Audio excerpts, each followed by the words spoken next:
त्रयंबकेश्वर ज्योतिर्लिंग की पौराणिक कथा और महत्व।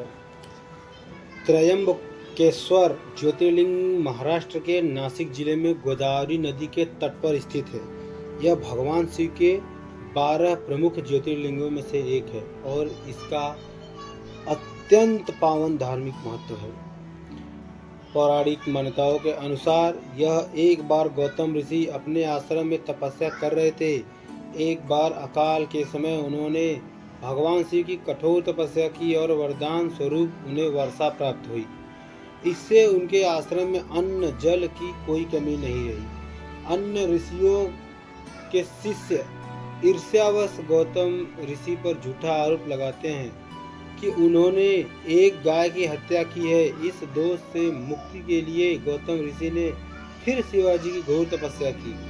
भगवान शिव उनकी भक्ति से प्रसन्न होकर स्वयं प्रकट हुए और उन्होंने गौतम ऋषि को गोदावरी नदी की स्थापना का वरदान दिया, जिससे उनका दोष मिट गया। इसी स्थान पर भगवान शिव ने ज्योतिर्लिंग रूप में प्रकट होकर त्रयंबकेश्वर के रूप में प्रतिष्ठित हुए।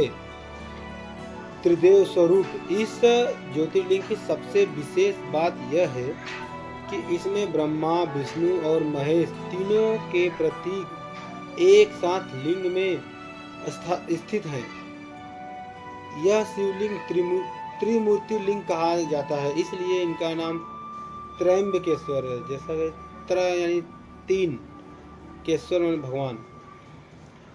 मोक्ष की प्राप्ति। त्रयंबकेश्वर में स्नान और दर्शन से सभी पाप नष्ट होते हैं और मोक्ष की प्राप्ति होती है। गोदावरी का उद्गम। यही वह स्थान है जहाँ से गोदावरी नदी का उद्गम होता है, जिसे दक्षिण गंगा भी कहा जाता है।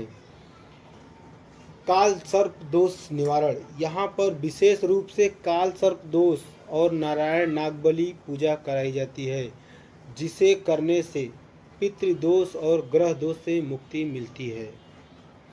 त्रयंबकेश्वर का दर्शन करने मात्र से जीवन में सुख, शांति और समृद्धि आती है। यह स्थल आध्यात्मिक उन्नति और आत्मशुद्धि का प्रतीक माना जाता है।